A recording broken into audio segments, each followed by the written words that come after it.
Well, today is the day that Brexit is due to happen, and our Prime Minister has called for a state of national unity and an end to the divisions that have racked the country over the past 4 years. You know, the ones that he deliberately stoked. I recall when the results of the referendum were first announced, a number of Londoners joked that perhaps the city should declare independence from the rest of the UK. The idea is not without precedent. In 1970, the Isle of Dogs did just that.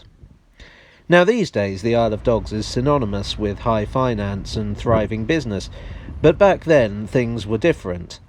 The docks were still booming, although containerisation would soon drive shipping downriver. Much of the area had been pulverised by bombing during the Second World War, and the local authority had responded by building new estates on the island. Unfortunately, the amenities weren't there to support the influx of newcomers. There was little by way of schools, public transport, healthcare and shops. One man wasn't going to take it lying down, and that man was Ted Johns.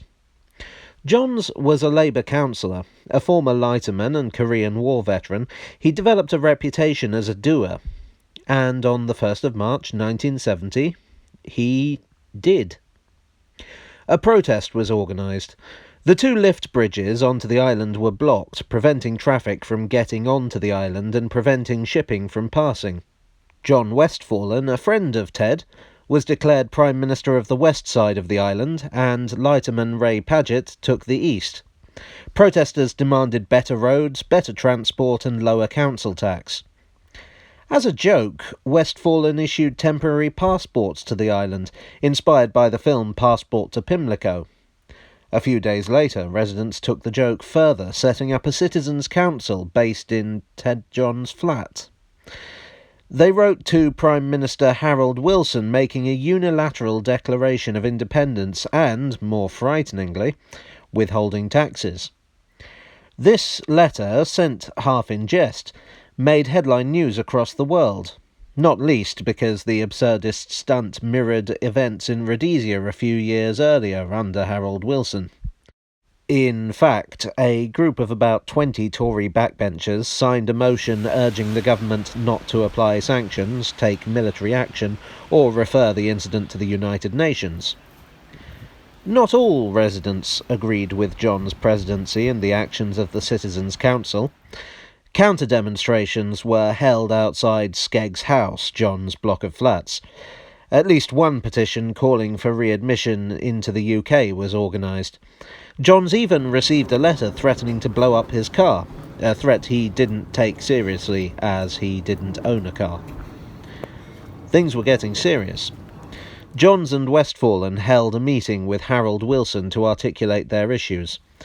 Shortly afterwards, Tower Hamlets Council announced investment in the island, which, so they claimed, had nothing to do with the protest. It just happened that they'd had these secret plans all along, which they just felt like announcing now. What's wrong with that? Nothing whatever. So Prime Ministers Westfalen and President Johns got their demands. The Republic of the Isle of Dogs was disbanded after only a couple of weeks of existence.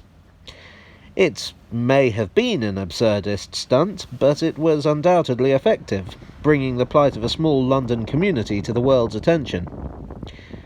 These days, the island is a very different place. The old docks have given way to new skyscrapers. The socialist ideals of the Citizens' Council have been swept aside for the capitalist realities of the private sector. Johns, unsurprisingly, was opposed to much of the new development. Nevertheless, the Republic of the Isle of Dogs was a sign that, sometimes, the little guy wins. Not bad for something that started out as a joke.